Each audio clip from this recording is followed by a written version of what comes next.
ఉండాలో నేను చేసి చూయించాను. కానీ 2019లో కూడా నాకు మరి ఆనాడు చంద్రబాబు గారు టికెట్ ఇవ్వలేదు. అయినా మళ్ళీ 5 సంవత్సరాలు ప్రతిపక్ష పార్టీలో ఉండి ప్రజా సమస్యలు పోరాడి ప్రజల కోసం నేను పనిచేస్తూ 2024లో కూడా మొన్నటి వరకు కూడా నేను టికెట్ కోసం అడిగాను.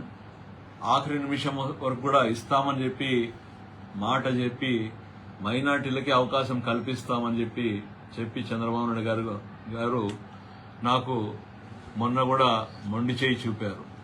అయినా ఇవన్నీ కష్టాలు అవమానాలు నేను భరించాను.